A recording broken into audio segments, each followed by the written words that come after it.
సకల జనుల ఐక్య సహవాస కుటుంబానికి సిలువ శుభాలు.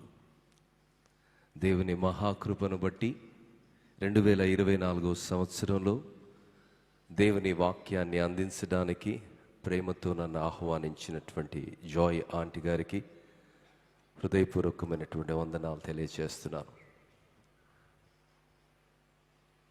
వారి అమ్మా నాన్నగారు వారికి ఎలా పేరు ప్రవచనాత్మకంగా నామకరణ చేశారో నాకు తెలియదు, కానీ వారు సార్థక నామధేయులు. చప్పటి కొట్టి దేవుని నామాన్ని స్తుతిద్దాం. ఎంతమంది ముఖాలలో చిరునవ్వు, ఎన్ని కుటుంబాలలో ఆనందం, ఎన్నో కుటుంబాలలో దేవుని సజీవమైన వాక్యాన్ని పరిచయం చేస్తూ ఒక అబలగా దేవుని మహాశక్తిగా మన తరంలో దేవుని చేత ఆత్మపూర్ణురాలుగా వాక్యం రాజీ పడుతున్నటువంటి వేళ, పరిస్థితులలో మనుషులు దేవుని యొక్క సత్యానికి తిలోదకాలు ఇస్తున్నటువంటి వేళ, సంపూర్ణమైనటువంటి రోషముతో దేవుని కార్యాలను అంతే గంభీరంగా, అంతే వైభవంగా, అంతే ఘనంగా జరిపించడానికి దేవుడు వారికి ఇచ్చిన మహాకృపను బట్టి మరి ఈ అద్భుతమైనటువంటి పరిచర్యలో నాకు ఇచ్చినటువంటి మరి భాగ్యాన్ని బట్టి కూడా దేవునికి వందనాలు తెలియజేస్తున్నాను. ఎంబీ బేతేలు సంఘ పక్షంగా మీ అందరికీ శుభాలు తెలియచేస్తున్నాను. ప్రియులారా, మరి సిలువలో ఉన్నటువంటి అనేకమైనటువంటి కోణాలను గత 2 దశాబ్దాల కాలముగా వక్తలు పరిపరి విధాలుగా వివరించి,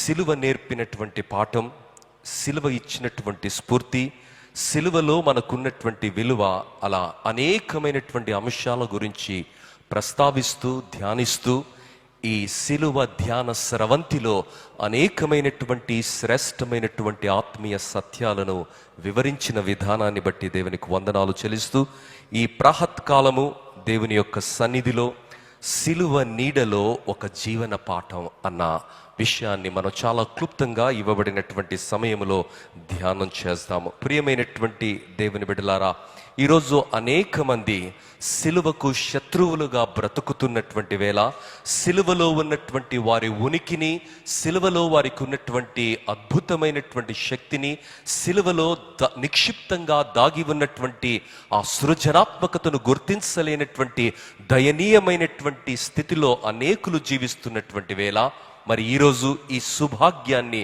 దేవుడు మనకిచ్చి, మరి గత ఎన్నో సంవత్సరాలుగా ఏకరువుగా ప్రతి ఏటా 40 రోజులు ఒక యజ్ఞ ప్రస్థానంగా మరి సాగుతున్నటువంటి ఈ సిలువ ధ్యాన స్రవంతికి ప్రతి ఒక్కరికి మరొకసారి స్వాగతం, సుస్వాగతాన్ని తెలియజేస్తున్నాను. ప్రియులారా, మరి ఇంత చక్కని భాగ్యాన్ని దేవుడు మనకిచ్చి, ఆ సిలువలో మన విలువలను, మన యొక్క మరి దేవుని యొక్క సంపూర్ణమైనటువంటి ప్రణాళికను గుర్తించగలిగినటువంటి భాగ్యాన్ని ఇచ్చినందుకు దేవునికి వందనాలు తెలియజేస్తున్నాను. సరే, ఒక నీటి కొలనులో ఒక రాయి వేస్తే ఏం జరుగుతుంది అందరికీ తెలుసు. నీటి కొలనులో ఒక రాయిని వేస్తే ప్రకంపనాలు వస్తాయి. ఆ ప్రకంపనాలు ఎంతవరకు వెళ్తాయంటే ఒక 2-3 అలలు వెళ్ళి ఆగిపోవండి. ఆ ప్రకంపనాలు ఆ రాయి పడిన స్థలములో నుండి అది క్రమేపీ వ్యాప్తి చెందుతూ దరి వరకు అది చేరుతుంది, ఒడ్డు వరకు అది చేరుతుంది. అదేవిధంగా కొండ కోణంలో మనము ఒక కేక పెట్టినట్టయితే దిక్కులు పిక్కటిల్లేలా ప్రతిధ్వనిస్తుంది కదా, ప్రతిధ్వనిస్తుంది. ఎలా ప్రతిధ్వనిస్తుందంటే దిక్కులన్నీ పిక్కటిల్లేలా అది ప్రతిధ్వనిస్తున్నది. ప్రియులారా, మరి కొన్ని వందల వేల లక్షల కోట్ల కిలోమీటర్లలో నుండి, మరి మైళ్ళ నుంచి సూర్యకిరణం భూమిపైకి రావాలంటే మరి చీకటి కోణాలను అది దాటుకుంటూ, చలిని, రకరకాల వాయువులను అది దాటుకుంటూ, మబ్బు తెరల చాటు నుండి అది దూసుకుని భూమిపైకి వస్తుంది. ప్రియులారా, సృష్టిలో మనం అలా గమనించుకుంటూ వెళితే అనేకమైనటువంటి వింతలు, విడ్డూరాలు, విశేషాలు మనకు తారసపడుతుంటాయి. మరి సృష్టికర్త అయినటువంటి దేవుడు సిలువలో మరణించి తిరిగి లేచినటువంటి దేవుడు, ఆది అంతము లేనటువంటి వాడు, పరిశుద్ధుడైనటువంటి దేవుడు, మరి పాపము ఎరగనటువంటి వాడు, మన నిమిత్తమై శాపంగా పాపముగా మార్చబడినటువంటి ఆ దేవుని యొక్క సిలువ సందేశం అనేది ఎంత శక్తివంతమైనదంటే ప్రతి గుండె లోతుల్లోనికి అది దూసుకొని వెళుతుంది, ప్రతి జీవితానికి నిరీక్షణనిస్తుంది, ప్రతి వ్యక్తి జీవితంలో దేవుని సంకల్పాన్ని తట్టి లేపటమే కాకుండా మన జీవితానికి అర్థాన్ని, పరమార్థాన్ని అది ప్రతిపాదిస్తుంది. దేవుని బిడ్డ, ఈరోజు ఆ సిలువ ధ్యాన స్రవంతిలో నుండి కొన్ని విషయాలను, మన విలువలను మనం తెలుసుకొని దేవుని కొరకు బ్రతకడానికి ఒక అవకాశాన్ని కలిగి ఉండగా ముందుకు సాగుతున్నాము. ప్రియులారా, ఒక పెట్రోల్ బంక్ మనం ఎందుకు వెళ్తాము అంటే, పెట్రోల్ బంకుకు వెళ్ళినప్పుడు మరి వెహికల్లో ఇంధనాన్ని నింపుతారు. అది ఇంధనము నింపుకున్న తర్వాత ముందుకు వెళ్ళడానికి, ప్రయాణాన్ని కొనసాగించడానికి అది దోహదపడుతుంది. మరి భోజనశాలకు మనం ఎందుకు వెళ్తాము, హోటల్కు మనం ఎందుకు వెళ్తామంటే, మరి అలసి ఉన్నటువంటి శరీరానికి మరి ఆహారాన్ని అందించి తద్వారా శక్తిని పుంజుకొని మన జీవన ప్రస్థానాన్ని సాగించడానికి మనం వెళ్తాము. అదేవిధంగా వినోద కేంద్రానికి మనం ఎందుకు వెళ్తామంటే, మరి హృదయంలో ఉల్లాసాన్ని నింపుకోవడానికి వినోదశాలకు మనం వెళుతూ ఉంటాం. ఇలా అనేక సందర్భాలలో అనేక విషయాలను ఎందుకు చేస్తున్నాము అన్నది సంపూర్ణంగా మనం ఎరిగి ఉన్నాము. ఈ ఉదయకాలము సిలువ ధ్యాన స్రవంతిలో మనం ఏం నేర్చుకోవడానికి వచ్చామంటే, ఈ భయంకరమైనటువంటి ఆత్మీయ యాత్రలో ఎన్నో ఆటుపోటులు, నిందలు, అవమానాలు, ఎదురీతలు, ఎదురు దెబ్బలు, కష్టాలు, నిష్ఠురాలు, హింసలు, శ్రమలు, నిరాశలు, నిస్పృహల మధ్య జీవనం సాగుతూ ఉన్నది. జీవితం అనేకమైనటువంటి ప్రశ్నల మధ్య సాగుతున్నది, నిరుత్సాహాల మధ్య సాగుతున్నది, కష్టాల కొలిమిలో కాల్చబడుతున్నది, ఇటు అటు ఆటుపోటుల బదుల అది కొట్టబడుతున్నది. అలాంటి పరిస్థితుల్లో అనేకులు ఈ జీవితాన్ని నేను జీవించలేకపోతున్నాను, నిందలను నేను భరించలేకపోతున్నాను, అవమానం చాలా భారభరితంగా అవుతున్నది అని బలం మరణానికి పాలుపడుతున్నటువంటి వ్యక్తులు అనేకులుగా ఉన్నారు.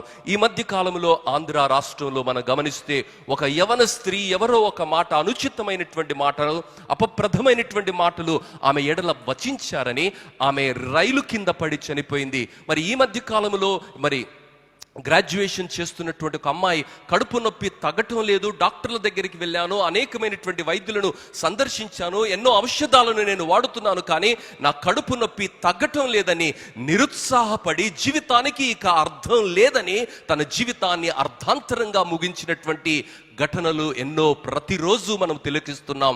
ప్రియులారా, అలాంటి నిరుత్సాహకరమైనటువంటి ఆటుపోటుల మధ్య, నిందల మధ్య, అవమానాల మధ్య, హింసల మధ్య సిలువ మనకు స్ఫూర్తినిస్తున్నది, బ్రతకడానికి ఉద్దేశాన్ని ఇస్తున్నది, జీవితాన్ని, అర్థాన్ని అది మనకు ఉద్బోధిస్తున్నది.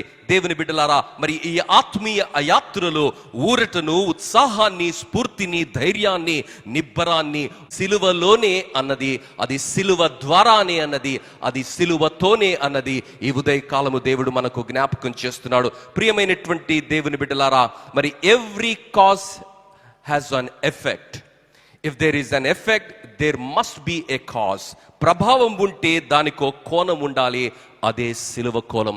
ఈరోజు సిలువను కలిగినటువంటి నీ జీవితము మానవ సమాజాలలో, ధార్మిక లోకములో ఒక ప్రత్యేకమైనటువంటి వ్యక్తిగా నీవు గుర్తించబడాలి. నలుగురిలో ఒకనిగా కాదు, కానీ 1000 మందిలో ఒక్కడిగా నువ్వు ప్రత్యేకంగా బ్రతకాలి.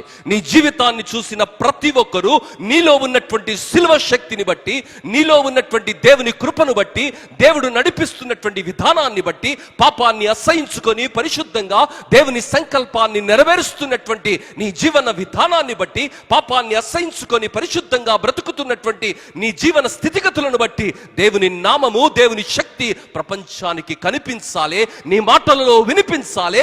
అందుకే ఈ తరములో దేవుడు నిన్ను, నన్ను ఏర్పరచుకున్నాడన్నది విశ్వాసిగా నీవు గుర్తిస్తున్నావా? అపోస్తులుడైనటువంటి పౌలు ఒకప్పుడు నరహంతకుడుగా ఉన్నాడు. అపోస్తులుడైనటువంటి పౌలు ఒకప్పుడు సిలువకు శత్రువుగా ఉన్నాడు. అపోస్తులుడైనటువంటి పౌలు ఒకప్పుడు దేవుని వాక్యాన్ని మరి మౌఢ్యంగా, ఒక విచిత్రమైనటువంటి విధానంలో అనుకరించినటువంటి వ్యక్తి, మరి కల్పిత పద్ధతుల్లో బ్రతికినటువంటి వ్యక్తి.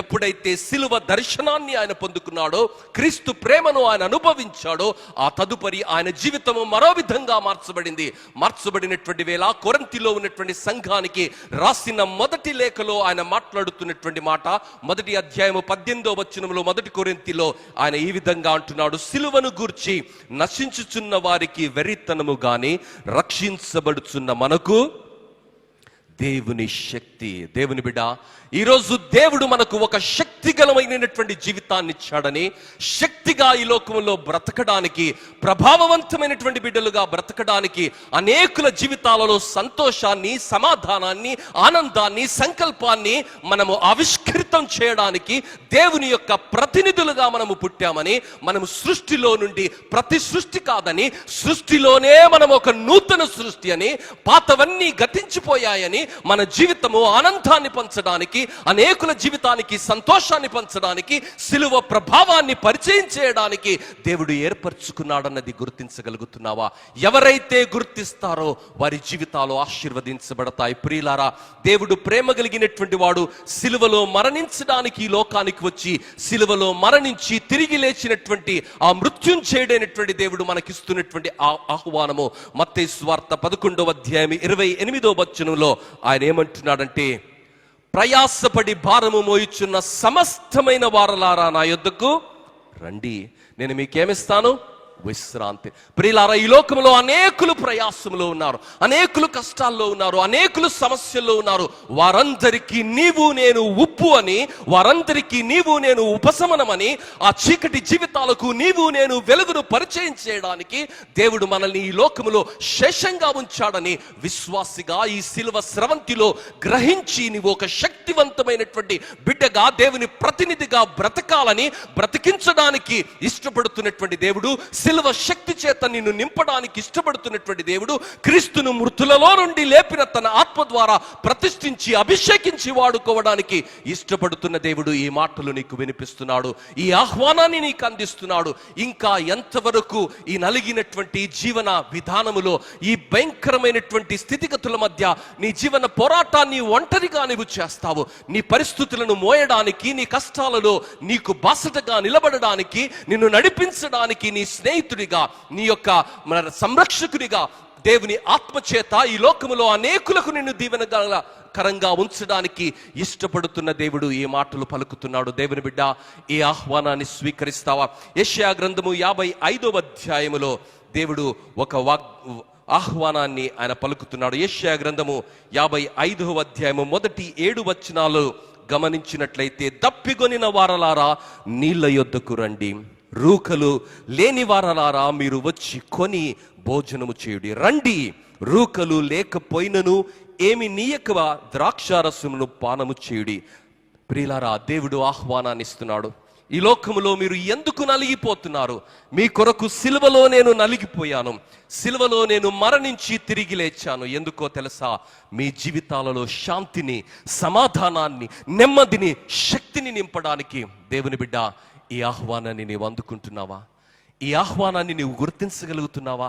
ఎంతకాలము ఈ నామకార్థ క్రైస్తవ జీవితం, ఎంతకాలము విలువలేని, శక్తి లేని జీవితముతో వేసారిపోలేదా? క్రైస్తవుడంటే ఒక జ్వాలగా బ్రతకాలి, క్రైస్తవుడంటే ఒక ప్రభావవంతమైనటువంటి వ్యక్తిగా బ్రతకాలి. క్రైస్తవుడంటే వీధుల్లో నినదించి ఏకరువు పెట్టేవాడు కాదు, కానీ తన దేవుని యొక్క శక్తిని ఎరిగి గొప్ప కార్యాలు చేయడానికి ప్రత్యేకించబడినటువంటి జనాంగమని గుర్తించి అడుగులు వేసేవాడన్నది నీవు నేను ప్రపంచానికి చాటి చెప్పడానికి దేవుడు ఈరోజు ఈ సిలువ స్రవంతిలో దేవుడు మనతో మాట్లాడుతున్నాడు.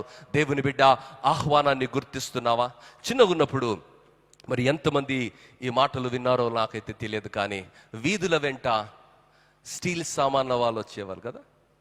స్టీల్ సామాన్ అమ్మా అని పిలిస్తే మనం ఏమి ఇచ్చేవాళ్ళం వాళ్ళకు? పాత బట్టలు. పాత బట్టలు అంటే సూట్ గీటే కాదు కదా, ఇది కూడా పాతదే అనుకో, కానీ ఈ సూట్ ఇవ్వం. వాడుకలో ఉన్నది ఏది ఇవ్వమమ్మ. ఏది ఇస్తాం తెలుసా? వాడనటువంటిది, టైట్ అయిపోయింది, గుండీలు ఊడిపోయింది, కుట్లు ఊడిపోయింది వానికి ఇస్తాం. ఇస్తే వాడు ఏం చేస్తాడు? ఒక గిన్నె నీకు ఇస్తాడు.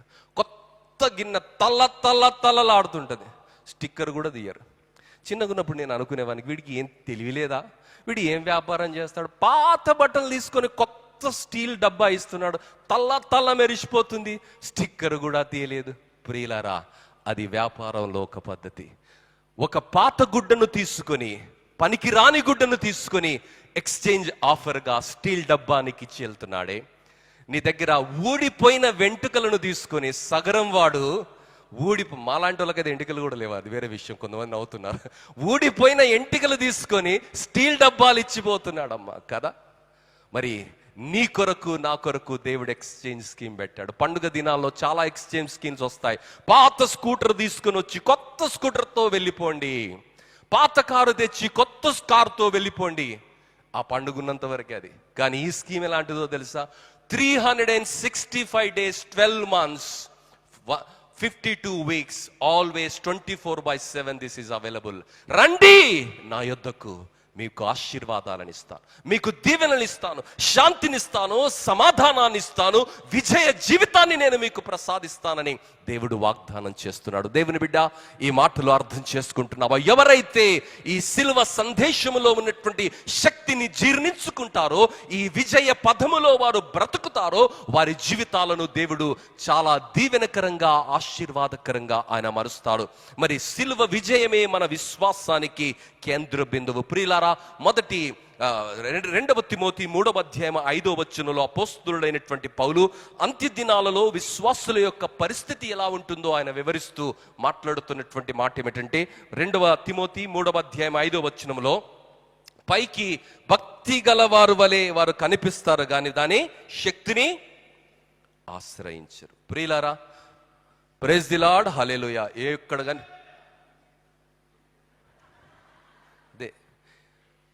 Praise the Lord, hallelujah, praise the Lord, hallelujah. ఏదంటే అమేన్. ఎందుకు అంటున్నాడో తెలియదు. వాట్సాప్లో అమేన్ అమేన్ అమేన్ అమేన్. ప్రియులారా, ఇలా మాట్లాడే పరిభాష చాలా ఎక్కువైపోయింది.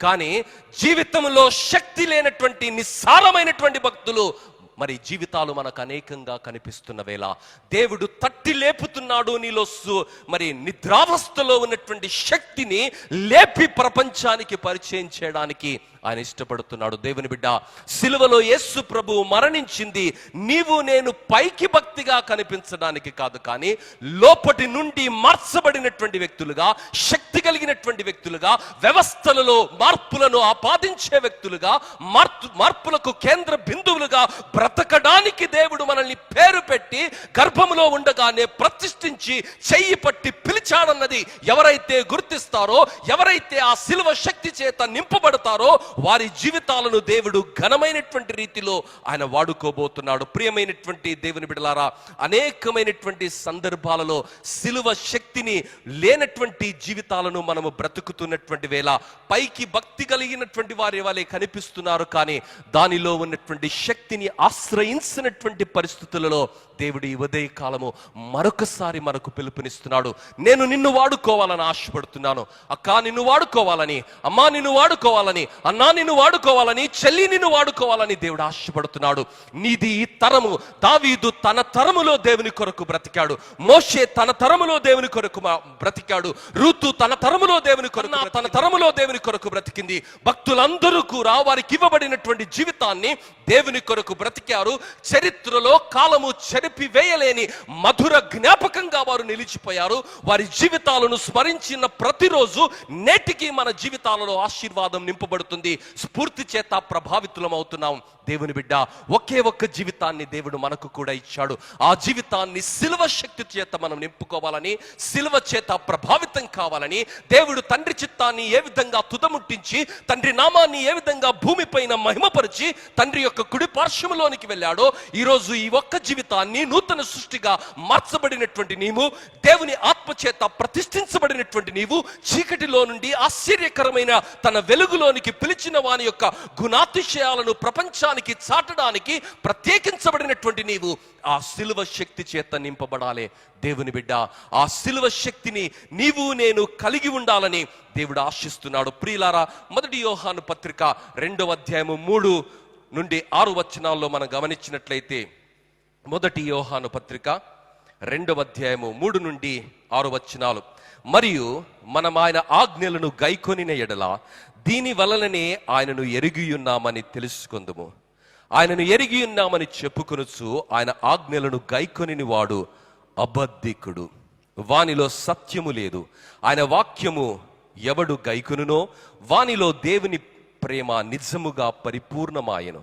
ఆయన యందు నిలిచియున్నాడని చెప్పుకొనువాడు ఆయన ఎలాగూ నడుచుకొనునో అలాగే తానును నడుచుకొన బద్ధుడయ్యున్నాడు. మనం ఆయన యందున్నామని దీని వలన తెలుసుకొనుచున్నాము. దేవుని బిడ్డ, ఈరోజు నీవు క్రైస్తవ కుటుంబంలో పుట్టి ఉండవచ్చు, ఎలాంటి ఆత్మీయ వృత్తాంతంలో నుండి వచ్చావన్నదో దేవునికి పరిగణ లేదు. దేవుణ్ణి ఎరిగియున్నావని నీవు చెబితే యేసయ్య ఎలా బ్రతికాడో, సిలువ కొరకు ఆయన ఎంత సంతోషంగా సిద్ధపడ్డాడో, దేవుని సంకల్పాన్ని తుదముట్టించడానికి ఆయన ఎంతగా తన్ను తాను సిద్ధపరచుకొని 3.5 సంవత్సరాలలో దేవుని సంకల్పాన్ని పరిపూర్ణంగా నెరవేర్చి భూమిపైన ఆయన నామాన్ని మహిమపరిచాడో, అలా నీవు నేను బ్రతకడానికి దేవుడు మనల్ని బ్రతికిస్తుండగా నీవు నేను నామకార్థ క్రైస్తవ జీతిలో, మరి వాడుకలో వేడుకలో బ్రతకడం కాదు, కానీ నిజమైన శక్తివంతులుగా క్రీస్తును అనుకరించేవారుగా అచ్చం క్రీస్తు వలె ఈ లోకంలో మనం బ్రతకడానికి పిలువబడ్డాడు. అపోస్తులుడైనటువంటి పౌలు ఒకప్పుడు సిలువకు శత్రువుగా బ్రతికిన వ్యక్తి, దేవుని చేత సంధించబడినప్పుడు, తన ఆత్మ చేత నింపబడినప్పుడు, దేవుని యొక్క సన్నిధిలో ఆయన జీవితము మార్చబడిన తర్వాత ఆయన పలుకుతున్నటువంటి మాట 1 కొరింథీయులకు రాసిన పత్రిక 11వ అధ్యాయం 1వ వచనంలో ఆయన ఏమంటున్నాడంటే, నేను క్రీస్తును పోలి నడిచిన ప్రకారము మీరు నన్ను పోలి నడువండి. ప్రియులారా, ఈరోజు నీవు ఎవరితోనైనా చెప్పగలవా, బాబు నా వలే బ్రతకాలి, వాన్లాయ బ్రత బ్రదర్, వాడు పెద్ద పచ్చి మోసగాడు, వాని పేరెత్తదు బ్రదర్, వాడు ఎంత మోసగాడు అంటే బాబా చెప్పొద్దు బ్రదర్. ప్రియులారా, అలాంటిదా మన సాక్ష్యం?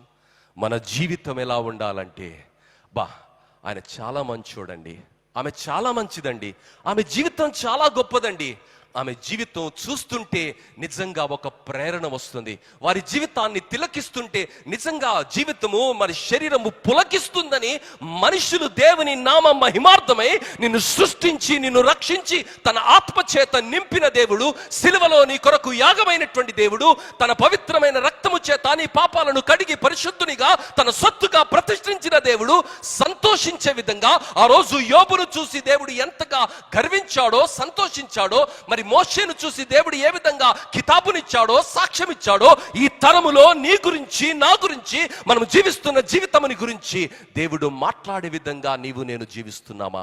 దేవుని బిడ్డ, అలా జీవించడానికి దేవుని వాక్యము మనకు పిలుపునిస్తుంది. అలా జీవించాలంటే నీవు నేను పాత జీవితాన్ని సంపూర్ణంగా దానిని నాశనము చేసి క్రీస్తుతో పాటు ఆ సిలువ శక్తి చేత మనము జీవించాలన్నది దేవుని వాక్యము సెలవిస్తుంది. ఆయనను అనుకరించినప్పుడే ఇది సాధ్యమవుతుంది. ఇలాంటి జయ జీవితము ఎప్పుడు సాధ్యమవుతుంది? when it is possible to have a victorious Christian life only when we imitate Christ.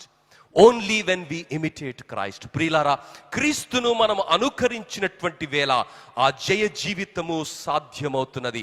యేసు ప్రభు మత్తయి సువార్త 4వ అధ్యాయం 14వ వచనంలో పలుకుతున్నటువంటి మాట ఏమిటంటే, ఆయన నా వెంబడి రండి, నేను మిమ్ములను మనుష్యులను పట్టు జాలరునుగా చేయుదునని వారితో చెప్పెను. He gave them a vision of something larger than themselves. వారికన్నా చాలా గంభీరమైనటువంటి జీవన చిత్రాన్ని దేవుడు వారికి ఆవిష్కృతం చేస్తున్నాడు. దేవుని బిడ్డలారా, నీవు జీవిస్తున్న ఈ జీవితంలో నీవు ఊహించని జీవన ఛాయాచిత్రాన్ని దేవుడు నీకు చూపిస్తున్నాడు. నిన్ను వాడుకోవడానికి, నీ కుటుంబాన్ని వాడుకోవడానికి, నీ ద్వారా అనేకులకు దీవెనకరమైన, ఆశీర్వాదకరమైన, గంభీరమైనటువంటి శక్తి కార్యాలను పరిచయం చేయడానికి దేవుడు ఆశపడుతున్నాడన్నది గుర్తిస్తున్నావా? ఎవరైతే దేవుని మాటను విని ఆయన వెంట అడుగులు వేస్తారో దేవుడు ఆశీర్వదిస్తాడు. ప్రియులారా, చాలా మంది అనే మాట, అబ్బా దేవుని కొరకు బ్రతకడం చాలా కష్టం బ్రదర్, చాలా కష్టాలండి. ప్రియులారా, ఒక సినిమా డైరెక్టర్ 3 గంటల సినిమాలో చాలా థ్రిల్ పెడతాడండి, సస్పెన్స్ పెడతాడు. సస్పెన్స్ పెట్టకపోతే ఆ ఫస్ట్ రోజు మూవీ అయిన తర్వాత రివ్యూస్ అడుగుతుంటారు. ఈరోజు యూట్యూబ్ ఛానల్లో చాలా మంది ఉన్నారు కదా, ఎలా ఉంది సినిమా? చాలా బోరింగ్ ఉంది, ఏం తీశాడండి, వాడు తీసిన సినిమా చెత్త సినిమా అని రివ్యూస్ ఇచ్చేవాళ్ళు. ప్రియులారా, అలాంటి పరిస్థితిలో ఒక సినిమానే మనుషులు మెచ్చకుండా చాలా చివాట్లు తిట్టి పడ్డికి వెళుతున్నటువంటి వేళ నీ జీవితాన్ని, నా జీవితాన్ని దేవుడు కష్టాల కొలిమిలో, పరిస్థితుల మధ్య ఒక వెలుగు తారగా దేవుడు మార్చడానికి ఇష్టపడుతుంటే, విలువైన జీవితంగా ఆవిష్కృతం చేయడానికి దేవుడు ఇష్టపడుతుంటే అనుమతిస్తున్నావా? దేవుడే ముందుగానే చెప్పాడు. 2వ తిమోతి 3వ అధ్యాయం 12వ వచనంలో ఏంటంటే, క్రీస్తు యేసునందు సద్భక్తితో బ్రతుకను ఉద్దేశించు వారందరూ శ్రమ అనుభవిస్తారు, కానీ ఆ శ్రమలలో నీకెవరున్నారు? దేవుడున్నాడు. అపోస్తులుడైనటువంటి పౌలుకు ముల్లుంది. దేవుణ్ణి అడుగుతున్నాడు, అయ్యా నా ముల్లు. దేవుడేమన్నాడు? బ్రదర్ ప్రార్థన చేశాడు కాబట్టి నేను తప్పకుండా తీసేస్తానన్నాడా? ప్రియులారా, ఈరోజు ఎగ్జిబిషన్ ఎక్కువైపోయింది. అయ్యగారి దగ్గరకు వచ్చేస్తే అయ్యగారు గ్రౌండ్స్లో ప్రార్థన చేస్తే, ప్రియులారా ఈ ఎగ్జిబిషన్ ఎక్కువైపోయింది. దేవుడు అపోస్తులుడైనటువంటి పౌలు ప్రార్థన చేస్తేనే ఆయనలో ఉన్నటువంటి ఆ ముల్లును ఆయన తొలగించలేదు. ఎందుకంటే నా కృప నీకు చాలు. ప్రియులారా, కృప కలిగినటువంటి దేవుడు మన జీవితాలను రకరకాల అనుభవాల గుండా, పరిస్థితుల గుండా నడిపిస్తున్నటువంటి వేళ దేవుని స్తుతించి ఆయనను వెంబడించి మన జీవితంలో మన చుట్టూ ఉన్నటువంటి వారు మనము ఆయనతో ఉన్నటువంటి వ్యక్తులమని, అందును బట్టి ఇంత శక్తి కార్యాలను జరిగిస్తున్నామని సాక్ష్యం ఇచ్చే విధంగా దేవుని సాక్షులుగా మనం బ్రతుకుతున్నామా? ఒకరోజు చేపలు పట్టే వారిని దేవుడు అదే సమాజములో అనేకుల చేత ప్రశంసించబడగలిగినటువంటి స్థితిలోనికి వారిని తీసుకొని వెళ్ళాడు. దేవుని బిడ్డ, మరి అపోస్తుల కార్యం 5వ అధ్యాయము 13వ వచనంలో చూస్తే పేతురు యోహానులను చూసినటువంటి వ్యక్తులు ఏమని సాక్ష్యం ఇస్తున్నారో తెలుసా? ఏమని సాక్ష్యం ఇస్తున్నారంటే వారు యేసు ప్రభుతో ఉన్నవారని సాక్ష్యం ఇస్తున్నారు. ప్రియులారా, మరి ఈరోజు 40 రోజుల శిలువ ధ్యాన కార్యక్రమానికి వచ్చాడండి. ఏం నేర్చుకున్నాడు సార్ వీడు? 40 రోజులు అయిన తర్వాత మళ్ళీ అదే బూతు మాటలు మాట్లాడుతున్నాడు, అదే గలిబిలి మాటలు మాట్లాడుతున్నాడు, అదే పాత జీవితం. వీని జీవితంలో ఏం మార్పు కనిపిస్తలేదు. పొద్దున్నే అమ్మగారు పెట్టిన మీటింగ్స్కు పొద్దున్నే 4 గంటలకు లేచిపోయాడు. మళ్ళీ 40 రోజులు అయిన తర్వాత మరి ఎప్పటి ఆట అక్కడే ఉన్నది. వాని జీవితంలో మార్పు కనిపించటం లేదంటే ఎవరికి అవమానం? దేవునికి అవమానం. దేవుని బిడ్డ, ఈరోజు నీవు నేను గుర్తించాలి, పాత జీవితాన్ని జీవించడానికి కాదు, కానీ శక్తివంతమైన జీవితాన్ని జీవించడానికి, బలవంతమైన జీవితాన్ని జీవించడానికి, అనేకులకు ఆశీర్వాదకరమైనటువంటి జీవితాన్ని జీవించడానికి దేవుడు మనల్ని ఏర్పరచుకున్నాడు. అనేకులు యేసు ప్రభుతో ఉన్నారు, కానీ ఆయన జీవితం వారికి అర్థం కాలేదు. మా అపోస్తులుడైనటువంటి పౌలుతో ఉన్నాడు, కానీ దేమాకు లోకాన్ని ప్రేమించాలన్నటువంటి ఆశ వచ్చింది. అపోస్తులుడైనటువంటి పౌలులో ఉన్నటువంటి ఆ దేవుని సంకల్పాన్ని, దేవుని కొరకు బ్రతుకుతున్నటువంటి జీవన విధానము ఆయనను ఆకర్షితం చేయలేదు. కానీ లోకములో ఉన్నటువంటి నేత్రాశ, శరీరాశ, జీవపు డంబము ఆయనను ఆకర్షణకు లోపరుచుకున్నది. ప్రియులారా, ఈరోజు లోకం వైపు నువ్వు ఆకర్షితువైతున్నావా? దేవుని వాక్యము వైపు, దేవుని సంకల్పం వైపు, సిలువలో నీ కొరకు మరణించి తిరిగి లేచి నీ కొరకే రానై ఉన్నటువంటి దేవుని కొరకు నీవు బ్రతుకుతున్నావా? దేవుని బిడ్డ, అనేకులు ఈరోజు లోకాన్ని ప్రేమించి దేవుని నుంచి దూరంగా వెళుతున్న వేళ ఈ సిలువ ధ్యాన స్రవంతిలో ఈ అద్భుతమైనటువంటి జీవన సత్యాలను, ఆత్మీయ జీవనానికి కావలసినటువంటి శక్తివంతమైనటువంటి వర్తమానాలను దేవుడు ఎందుకు వినిపిస్తున్నాడు? 40 రోజులుగా మీతో అంటే మీ జీవితాలు శక్తివంతంగా బ్రతకాలని, అనేకుల జీవితాలకు అవి ప్రభావవంతంగా ఉండాలని దేవుడు ఆశపడుతున్నాడు. ప్రియులారా, యూదా దేవునితోనే ఉన్నాడు, కానీ దేవునిలో ఉన్న శక్తి ఆయనకు అర్థం కాలేదు. యేసు ప్రభు భూమిపైన ఉన్నప్పుడు ఒక వ్యక్తిని ప్రేమించి అతనిలో ఉన్నటువంటి లోపాన్ని జ్ఞాపకం చేశాడు. అయ్యా, నీకు ఒక్కటి కొదవగా ఉన్నది, అది నీవు సరి చేసుకోమంటే ఆయన మిక్కిలి ఆస్తిపరుడు కాబట్టి, మిక్కిలి ఆస్తి కలిగినటువంటి వ్యక్తి మిక్కిలి దుఃఖపడుతూ ఆయన అక్కడి నుండి వెళ్ళిపోయాడు. ప్రియులారా, ఈరోజు దేవుడు నీతో మాట్లాడుతున్నాడు. నీ జీవితాన్ని సరి చేసుకొని సిలువ వెలుగులో నీ జీవితంలో శక్తి చేత నింపబడి ప్రభువు కొరకు నువ్వు బ్రతకాలని, అనేకులను బ్రతికించాలని దేవుడు ఆశపడుతున్నాడు. దేవుని బిడ్డ, ఈ జీవితము దేవుడు మనకిచ్చినటువంటి ఒక అవకాశము, ఈ జీవితము దేవుడు మనకిచ్చినటువంటి ఒక వరము. లోకములో నుండి వెతికి దేవుడు మనల్ని ఎందుకు రక్షించాడండి? 1 పేతురు 2వ అధ్యాయము 9వ వచనము ఈ విధంగా సెలవిస్తున్నది. 1 పేతురు 2వ అధ్యాయం 9వ వచనం ఏమంటుందంటే, అయితే మీరు చీకటిలో నుండి ఆశ్చర్యకరమైన తన వెలుగులోనికి మిమ్మును పిలిచిన వాని గుణాతిశయములను ప్రచురము చేయు నిమిత్తము ఏర్పరచబడిన వంశమును, రాజులైన యాజక సమూహమును, పరిశుద్ధమును, దేవుని సొత్తైన ప్రజలునై ఉన్నారు. ప్రియులారా, దేవుని ప్రజలుగా మనం బ్రతకాలి. ఏం బ్రదర్, మీరు 2, 3 ఇంకా ఈ రోగం మన లోపల చాలా మందికి ఉన్నది. వాడు క్రైస్తవుడే అంటాడు. బ్రదర్, మీ కులం ఏంది? పెళ్లి దగ్గరకు వచ్చినప్పుడు ఇది స్టార్ట్ అవుతుంది. ఏం భక్తి అమ్మా, ఏం జీవితం అమ్మా, నువ్వు క్రైస్తవుడని చెప్పుకోవడానికి సిగ్గుపడాలి. మళ్ళా 2, 3 మాట్లాడుతున్నావు, మళ్ళా పాత ముచ్చట్లే మాట్లాడుతున్నావు. అంటే నీకు జీవితంలో ఇంకా దేవుడు అర్థం కాలే. చీకటిలో నుండి ఆశ్చర్యకరమైన తన వెలుగులోనికి పిలిచిన వాని గుణమేంటో నీకు అర్థం కాలేదు. గుణాత్మకమైనటువంటి మార్పును సమాజాలలో తీసుకొని రావడానికి దేవుడు నిన్ను ప్రత్యేకంగా అభిషేకించి శిలువ శక్తి చేత నింపాడు. ఎందుకు? ఆయన కొరకు, ఆయన వలె బ్రతకడానికి. నన్ను వెంబడించువాడు చీకటిలో ఉండడని దేవుని వాక్యము సెలవిస్తుంది. ఈరోజు ఇంకా చీకటి కార్యాలను వెతికితే మన జీవితంలో అద్భుతాలు జరగవు, మన జీవితంలో ఆశ్చర్య కార్యాలు జరగవు, మన జీవితంలో దేవుని శక్తిని మనం చూడలేము. దేవుని శక్తి మన జీవితంలో ప్రపంచము చూడాలంటే, మనము లోకములో అనేకులకు మరి ధృవతారులుగా కనిపించాలి అంటే, అనేకుల జీవితాలను మనము ప్రభావితం చేయాలంటే దేవుని మాట ప్రకారము మన జీవితము సాగాలి. దేవుని బిడ్డ, చీకటిలో నుండి ఆశ్చర్యకరమైనటువంటి తన వెలుగులోనికి దేవుడు మనల్ని ఎందుకు పిలుచుకున్నాడంటే ఆయన శక్తిని పరిచయం చేయడానికి. అపోస్తులైనటువంటి పౌలు శీలను చూసి అపోస్తుల కార్యం 17వ అధ్యాయం 6వ వచనంలో అక్కడ ఉన్నటువంటి మానవ సమాజాలు ఏమంటున్నాయో తెలుసా? భూలోకాన్ని తలక్రిందులు చేసిన వీరు ఇక్కడికి కూడా వచ్చారా? దేవుని బిడ్డ, ఈరోజు భూలోకాన్ని తలకిందులు చేయగలిగినటువంటి శక్తి సామర్థ్యాల చేత దేవుడు మనల్ని నింపాడు. నీవు నేను మామూలు వ్యక్తులం కాదండి. నాకు విలువ ఏముంది బ్రదర్? నాకు ఏం విలువ లేదు బ్రదర్, నేను దుమ్ము బ్రదర్, నేను ధూళి బ్రదర్, అది చాలా గ్రేట్ బ్రదర్ అనుకుంటారు. కాదమ్మా, నీవు చాలా గొప్ప బిడ్డవు. దేవుడు నిన్ను ప్రత్యేకించాడు. నీ కొరకు సిలువలో రక్తాన్ని కార్చాడు, నీ కొరకు సిలువలో యాగమయ్యాడు, నీ కొరకు పరలోకాన్ని విడిచిపెట్టాడు. నిన్ను వెతుక్కుంటూ భూమిపైన నరవతారిగా ఆయన జన్మించాడన్నది వాస్తవం. అది గుర్తుస్తున్నావా? నీ విలువేంటో నీకు అర్థమవుతుందా?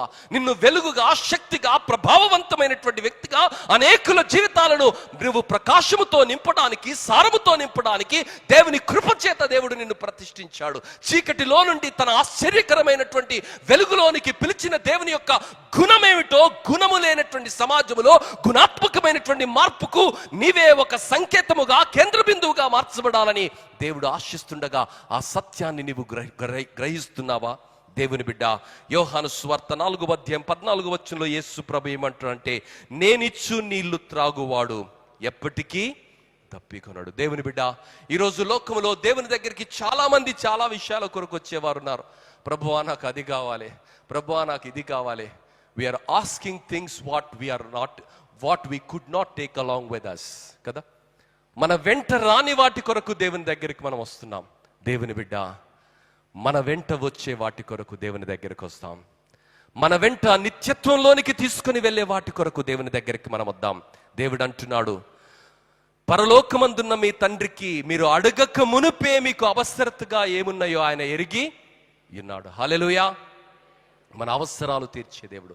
ఆకాశ పక్షుల యొక్క అవసరాలు తీస్తున్నాడు, అడవి మృగాల యొక్క అవసరాలను తీస్తున్నాడు, జలచరముల యొక్క అవసరాలు తీస్తున్నాడు. నీ అవసరాన్ని దేవుడు తీర్చడా? నీ సమస్యలలో ఉపశమనాన్ని దేవుడు నీకు ఇవ్వడా? నీ జీవితంలో నీ కన్నీళ్లకు దేవుడు జవాబివ్వడా? స్పందించడా? అంటే 100కి 100 ఆయన స్పందిస్తాడు. నీ కన్నీళ్లకు వెలగట్టే దేవుడు, నీ కష్టాలను దృష్టించే దేవుడు, నీ సమస్యలో నీ నుండి దూరంగా వెళ్ళిపోని దేవుడు, అరచేతుల్లో నిన్ను చెక్కుకున్నటువంటి దేవుడు, నీ చుట్టూ ప్రాకారముగా ఉన్నటువంటి దేవుడు, నీ ఒంటరితనములో నిన్ను 1000 మందిగా మార్చే దేవుడు, పెంట కుప్పలో నుండి నిన్ను సింహాసనం పైకి లేవనెత్తగలిగిన సమర్థుడైనటువంటి దేవుడు, నీ కొరకు సిలువలో మరణించిన దేవుడు పిలుస్తున్నాడు నన్ను వెంబడించమని. బేషరతుగా నన్ను వెంబడించమంటున్నాడు, షరతులు లేకుండా నన్ను వెంబడించమంటున్నాడు, నన్ను అనుకరించమని దేవుడు ఒక అద్భుతమైనటువంటి సందేశాన్ని ఇస్తున్నాడు. దేవుని బిడ్డ, ఈరోజు గుర్తించగలుగుతున్నావా? ఈ జీవితంలో దేవుడు నీవు నేను ఎక్స్ట్రాడినరీ పనులు చేయడానికి, అద్భుతమైనటువంటి పనులు చేయడానికి దేవుడు పిలుచుకున్నాడు. ఒకప్పుడు ఒక చిన్న బిడ్డను దేవుడు ఆశీర్వదించాడు. ఎలా ఆశీర్వదించాడు? వాని దగ్గర 5 రొట్టెలు 2 చేపలు ఉన్నాయి. వాడు యేసయ్య దగ్గరికి వచ్చాడు. యేసు అడగగానే యేసయ్యకి ఇచ్చాడు. ఎందుకు ఇచ్చాడో తెలుసా? వాని థింకింగ్ ఈజ్ సంథింగ్ డిఫరెంట్. నా దగ్గర ఉంటే 5 రొట్టెలే 2 చేపలే, యేసయ్య దగ్గరికి పోతే 5,000 మందికి ఏం కర్మ, 50,000 మందికి, 1,00,000 మందికి, 1,00,00,000 మందికైనా ఆయన అద్భుతాలు చేయగలడని వాడు నమ్మాడు. అందుకనే దేవునికి ఇచ్చాడు. ఈరోజు నీ జీవితం, నా జీవితం ఏంటండి? నాకేం సాధన అవుతుంది, నాకు ఎవడు పరిచయం లేదు, పెద్దలతో పరిచయం లేదు, మినిస్టర్లతో పరిచయం లేదు అని పిచ్చి పిచ్చిగా తలంచే వాళ్ళు చాలా మంది అయిపోయారు. దేవుని బిడ్డ, దేవుడు నీకు పరిచయం అయితే, దేవుని వాక్యపు వెలుగులో నీవు బ్రతికితే, ఈ తరములో దేవుడు నిన్ను వాడుకుంటాడు. హల్లెలూయా. దేవుడు నిన్ను, నీ కుటుంబాన్ని ఆశీర్వాదకరంగా దేవుడు మారుస్తాడు. నీ జీవితాన్ని ఆశీర్వాదకరంగా దేవుడు మారుస్తాడు. నామకార్థ జీవనంలో నుండి నిత్యమైనటువంటి, శాశ్వతమైనటువంటి, ఆశీర్వాదకరమైనటువంటి జీవితంలోనికి దేవుడు నడిపిస్తాడు. ఒక విధవరాలని దేవుడు వాడుకున్నాడు, ఒక వేశ్యను దేవుడు వాడుకున్నాడు, మరి గొర్రెల కాపరిని దేవుడు వాడుకున్నాడు, పశువుల కాపరిని దేవుడు వాడుకున్నాడు, నరహంతకుణ్ణి దేవుడు వాడుకున్నాడు. ఈరోజు ఈ తరములో నిన్ను వాడుకోవడానికి దేవుడు ఇష్టపడుతున్నాడని జ్ఞాపకం చేస్తుండగా, ఆ సాధారణమైన జీవితాన్ని విడిచిపెట్టి అసాధారణమైన శిలువ శక్తితో కూడిన జీవితాన్ని జీవించడానికి దేవుడు నిన్ను పిలుస్తుండగా అడుగులు వేసి ముందుకు వెళ్ళవలసిందిగా మనవి చేస్తున్నాను. ప్రియులారా, ఈ మధ్య కాలంలో నేను సూర్యాపేట దగ్గరలో ఉన్నటువంటి హుజూర్ నగర్లో ఒక వింత కార్యాన్ని చదివాను ఫేస్బుక్లో.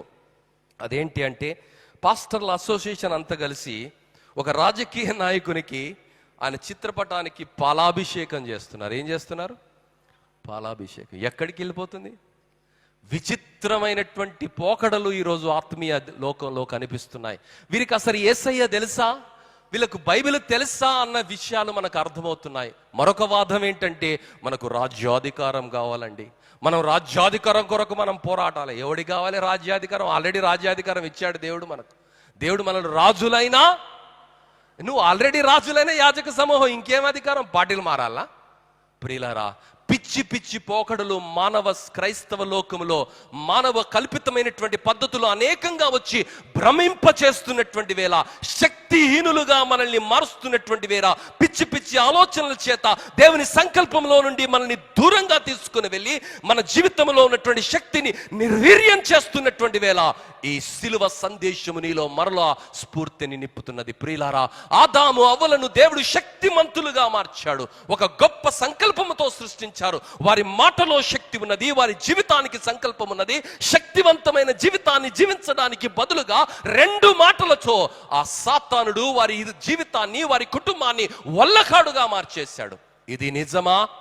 ఇది దేవుడు చెప్పెనా? ప్రియులారా, ఈరోజు అనేకులను దేవుడు, బిడ్డలను సాతానుడు భయంకరమైనటువంటి వంచనలో నింపుతున్నాడు. మనకు రాజ్యాధికారం కావాలి, మనం కూడా రాజకీయాల్లో ఉండాలి.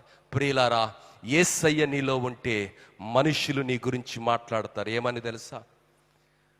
భూలోకాన్ని తలకిందులు చేసేవారని, యేసుతో ఉన్నవారని, వాక్యముతో బ్రతుకుతున్నవారని మనుషులు నీ గురించి సాక్ష్యం ఇస్తారు.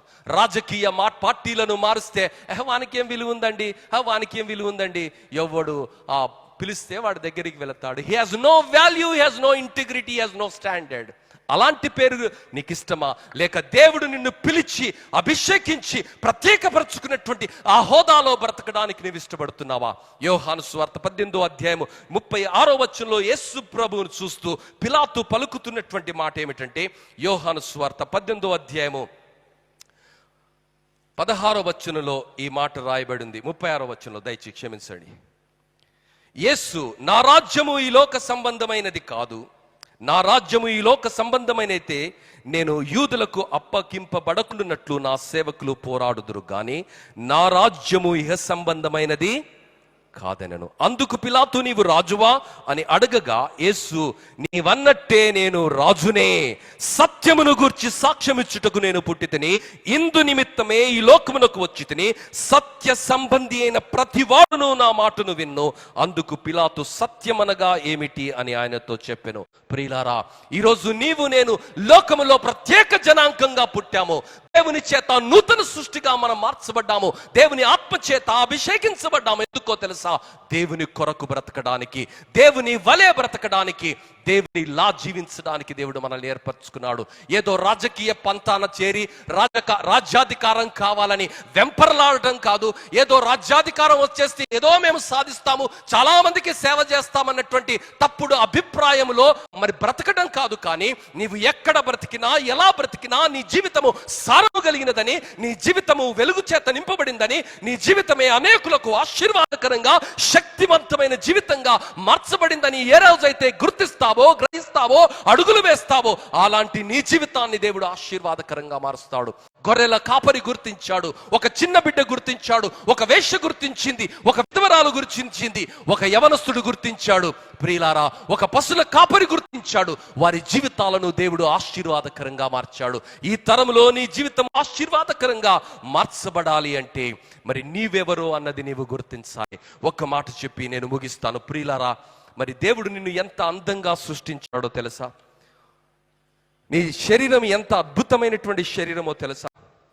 7 వింతలు చెప్పండి అంటే చాలా వింతలు చెప్తాం.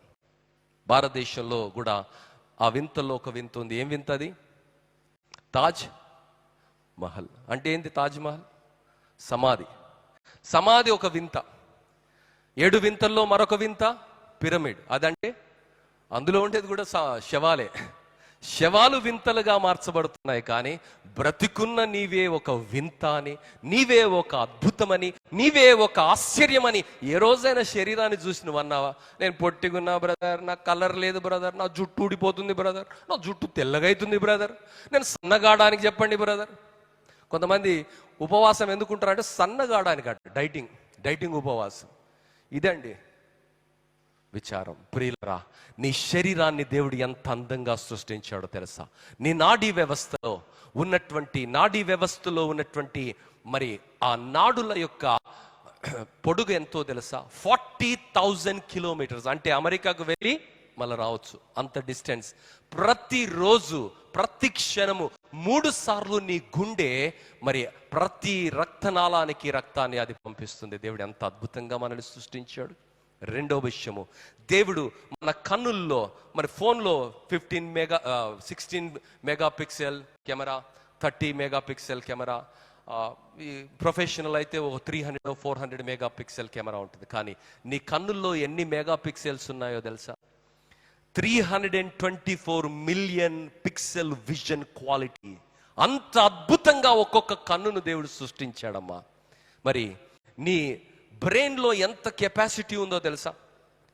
2.5 మిలియన్ గీగాబైట్స్. అరే వాడు కోడి దిమాగ్ భయ్, వాడు దిమాగ్ లేనోడు భయ్. మనం మాట్లాడతాం, వాడి కోడి దిమాగ్ భయ్, వాని దిమాగే లేదు. నీ దిమాగ్ ఎంత గొప్పదో దేవుని వాక్యంలో చెప్పబడింది. సైన్స్ అభివృద్ధి చెందిన తర్వాత అది వివరిస్తున్నది.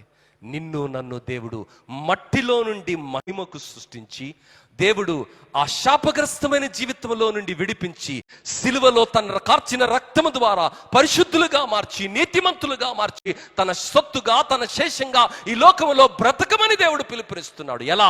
శక్తివంతంగా బ్రతకమంటున్నాడు, మేలు చేస్తూ బ్రతకమంటున్నాడు. కీడు చేసే వారికి మేలు చేస్తూ నీవు మేలుకరంగా, దీవెనకరంగా, ఆశీర్వాదకరంగా, నా బిడ్డగా, నా సొత్తుగా బ్రతకాలని దేవుడు ఆశపడుతున్నాడు. దేవుని బిడ్డ, అలా బ్రతికించడానికి దేవుడు ఇష్టపడుతున్నాడు. బలహీనమైనటువంటి ఆలోచనలు విడిచిపెడదాం. నేను పనికి మాలినటువంటి వాడను, నా వల్ల ఏం కాదు, నేనేం చేయలేను, నా జీవితమే వ్యర్థమైందని అలాంటి తప్పుడు ఆలోచనలు సాతానుడు కల్పిస్తున్నటువంటి భ్రమలో నుండి ముందుకు వస్తాం. దేవుడు నిన్ను నన్ను ఏర్పరచుకున్నాడని, చీకటిలో నుండి ఆశ్చర్యకరమైనటువంటి తన వెలుగులోనికి శిలువ రక్తము ద్వారా కడిగి పవిత్రపరిచి పరిశుద్ధులుగా ఈ సమాజాలలో నిలిపాడన్నది గుర్తించి గ్రహించి అడుగులు వేస్తాం. దేవుని కొరకు మన తరములో గొప్ప కార్యాలు చేద్దాం. మన జీవితాలే అనేకులకు ఆశీర్వాదకరంగా మార్చుకుందాం. అలాంటి కృప దేవుడు దయచేయనుగాక. తల్లు ఉంచినట్లయితే ప్రార్థన చేసుకుందాం. దేవుని బిడ్డ, సత్యమైన యేసును సిలువ వేసి అన్యాయాన్ని, అక్రమాన్ని, అసూయను అందులో ఎక్కించారు. 3 నాళ్ళ ముచ్చట కొరకు యేసును వారు సిలువ వేశారు. కానీ ఆ సిలువను జయించి, మరణాన్ని ఓడించి తిరిగి లేచిన దేవుడు నీకు నాకు ఆ శక్తినివ్వడానికి ఆయన ఇష్టపడుతున్నాడు. ఈరోజు దేవుని బిడ్డ, ఆ శక్తి చేత నిన్ను నింపడానికి దేవుడు ఆశపడుతుండగా, యేసు నాకు ఆ శక్తి కావాలి నాయన. నామకార్థ క్రైస్తవ జీవితం కాదు, కానీ శక్తివంతమైన క్రైస్తవ జీవితము, జీవితాలను మార్చగలిగిన జీవితము, పరలోకాన్ని భూమిపైకి దించగలిగినటువంటి ప్రభావవంతమైనటువంటి ప్రార్థనా జీవితము, నీ సన్నిధి చేత నింపబడిన జీవితము, నీ యొక్క కృప చేత, నీ ప్రకాశము చేత, నీ శక్తి చేత నింపబడినటువంటి జీవితం నాకు కావాలయ్యా. ఆ సిలువ శక్తి నాకు కావాలయ్యా. సిలువలో నీవు చేసినటువంటి ఆ గొప్ప త్యాగము ద్వారా నా జీవితంలో నీవు వాగ్దానము చేసిన ప్రతి కృపావరము చేత నింపి ఈ తరములో నీ కొరకు ఒక శక్తివంతమైన సాక్షిగా నన్ను వాడుకోమని నీవు ఈరోజు ప్రార్థన చేస్తున్నట్లయితే దేవుని బిడ్డ, నీ ప్రార్థనను దేవుడు ఆలకించి అద్భుతమైనటువంటి రీతిలో జవాబుగా నీ జీవితాన్ని అనేకులకు ఆశీర్వాదకరంగా ఆయన మార్చడానికి ఇష్టపడుతుండగా, మరి అలా నువ్వు ఆశిస్తున్నట్లయితే నీ కుడి హస్తాన్ని ఎత్తి, యేసు నా జీవితాన్ని వాడుకో నాయనా, నా జీవితంలో నేను అలసిపోయానయ్యా, నా జీవితంలో నేను ఓడిపోయానయ్యా, నా జీవితంలో నేను పనికిరాని అని అనుకుంటున్నాను, కానీ నా జీవితానికి ఇంత విలువ ఉందని, నా జీవితానికి నువ్వు ఇంతగా విలువనిచ్చావని, నన్ను ఇంతగా ప్రేమించావని నేను నమ్ముతున్నానయ్యా. ఈ తరంలో ఒక్క జీవితాన్ని నీ కొరకు జీవిస్తాను, గొప్పగా జీవిస్తాను, అనేకులకు ఆశీర్వాదంగా జీవిస్తాను, సిలువ శక్తి చేత జీవిస్తాను, సిలువ ప్రతినిధిగా జీవిస్తాను, సిలువ సాక్షిగా జీవిస్తాను, సిలువ పాఠమే నా జీవన పాఠ్యాంశంగా నేను జీవిస్తానని నీవు నిర్ధారణ చేసుకుంటే దేవుడు నీ జీవితాన్ని వాడుకోబోతున్నాడు, నీ కుటుంబాన్ని దేవుడు వాడుకోబోతున్నాడు. అన్న, అక్క, తమ్ముడు, చెల్లి, లేపిన మీ హస్తాలను దేవుడు చూస్తున్నాడు. దేవుడు నీ ప్రార్థన వింటున్నాడు. ఈ తరములో నిన్ను ఒక జ్వాలగా, ఒక జ్యోతిగా, ఒక శక్తిగా దేవుడు నిన్ను వాడుకోబోతున్నాడు. నమ్మి దేవుని స్తుతించి ఆ విధంగా దేవుని కొరకు బ్రతికే కృప దేవుడు ప్రసాదించునుగాక. పరలోకమందున్న మా మంచి తండ్రి, మీకు వందనాలు, స్తుతులు చెల్లిస్తున్నాం. ఈ ఉదయ కాలము సిలువ ధ్యాన స్రవంతిలో నేను సహితం పాల్గొనే భాగ్యాన్ని ఇచ్చారు.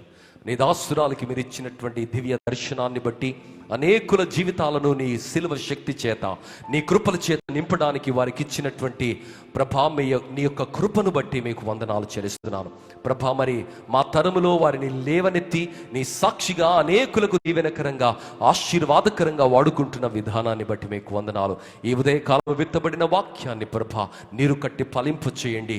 నన్ను వెంబడించుమన్నావు. అవును ప్రభా, నిన్ను వెంబడిస్తే మా జీవితాలలో శక్తి చేత నింపబడతాయి, మా జీవితాలు సాధారణంగా ఉండవని అసాధారణంగా మార్చబడతాయని, మా జీవితాలు రాజ్యాధికారం కొరకు వెంపర్లాడవని, మా జీవితమే నాయన రాజైనటువంటి నీ రాజ్యాన్ని వ్యాప్తి చెందడానికి రాజులైన యాజక సమూహములో చీకటిలో నుండి ఆశ్చర్యకరమైన నీ వెలుగులోనికి నడిపించబడిన జీవితాలని గుర్తించి నీ సాక్షులుగా మేము బ్రతుకుతాము. అవును ప్రభా, మరి పౌలు శీలలు బ్రతికినప్పుడు, పేతురు యోహానులు నడిచినప్పుడు నీతో ఉన్నవారని, నీ శక్తి చేత నింపబడిన వారని, భూలోకాన్ని తలకిందులు చేసిన వారని రాజులు సహితము సాక్ష్యం ఇచ్చారు. అవును ప్రభా, మా జీవితంలో అలాంటి ప్రస్ఫుటమైనటువంటి మార్పును మనుషులు గుర్తించులాగున సిలువ శక్తి చేత మమ్మల్ని స్పృశించండి, మా జీవితాలను సంధించండి ప్రభా, మా జీవితాలను మార్చండి ప్రభా, మా జీవితాలను ప్రభావవంతమైన జీవితాలుగా మార్చి నీ కృపలో సిలువ శక్తి చేత నింపి వాడుకోమని విత్తబడిన వాక్యాన్ని నీరు కట్టి ఫలింప చేయండి.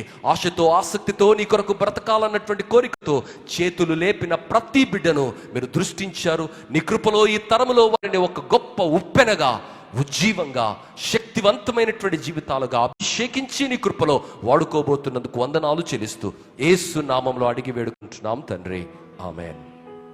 Thank you very much. God bless you.